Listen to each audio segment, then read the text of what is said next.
Hello Kaiju fans of all kinds, I'm back with another video, and today it's going to be another figure review, and I am reviewing the Bandai Ultra Monster DX series Gilbaris. So, I'm reviewing this guy because yesterday the Ultraman G movie came out in Japan, so I thought, I'll review him because he is one of the kaiju from the movie. Now, obviously I haven't seen the movie yet, so I don't know too much about Gilbaris, but I know he's sort of like the leader of the Galactrons. It's called like the Artificial Brain or something like that, Last Judgmenter. And I like his design overall. I think he's really cool. I'm really excited to see him whenever I get to see the movie, probably way later this year, if I can find it online. But before I look at the figure itself, we're going to take a quick look at the tag or card.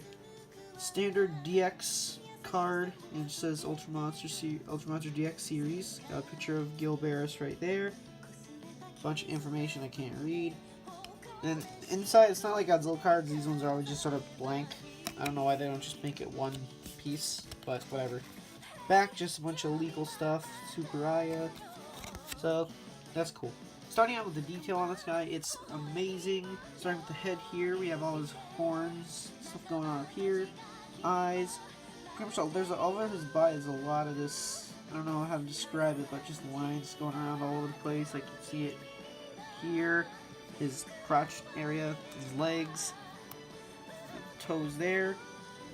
On the neck, you see his pattern continuing right there. Going down, we have his little, I'm guessing this shoots something. It's sort of like the Galactron spark, because all the Galactrons we've seen so far have that. Then we got his hands on these weird big plates right here.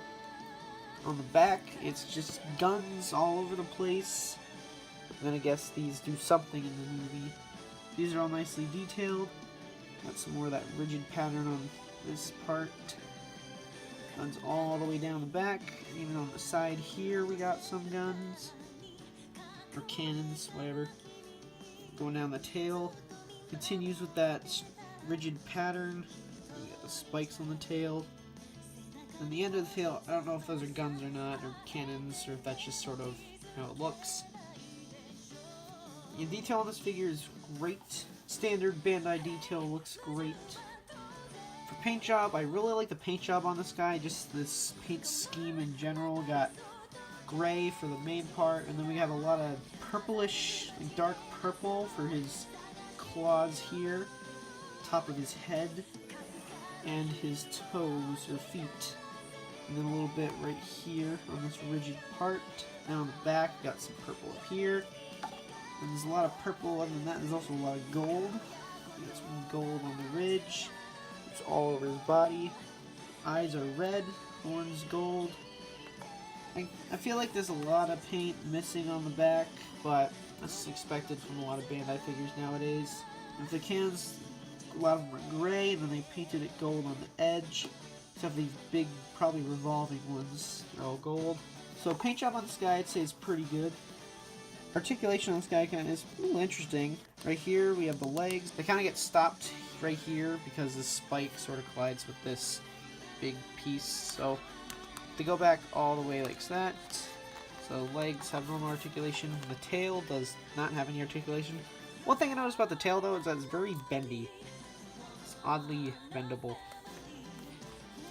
Then the head has no articulation. The arms can move, swivel around like that. Then these big pieces here actually turn all the way around because I noticed a scene in the trailer where he does this. I'm guessing it's to launch an attack of cannons. He looks really weird like that, but cool nonetheless.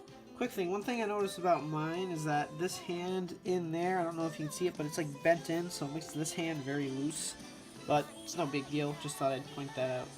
For size comparison, here we have him compared next to the Ultra Hero series Ultraman Orb Origin, and the Ultra Monster series Galactron Mark II, who also appears in the G movie. Here we have him compared next to two other Ultra Monster DX series figures with Dvorak from the Ultraman Orb movie, and Chimera Barros from Ultraman G. And for a rather random comparison, here we have him compared next to the SH Monster Super Mechagodzilla and the Funko Pop Kong. All in all, I really like this Gilbaris figure. If you like Ultraman, especially Ultraman G, you're excited for the movie, even though it came out yesterday, in Japan anyways. I'd say definitely pick this guy up. I got him for like, I think he's like $18 on Hobby Link Japan. I think as of this video, he's still on there. So get him while you can, because Hobby Link Japan, a lot of times they sell out really quick with things. But hope you guys enjoyed the video. I will see you in the next one.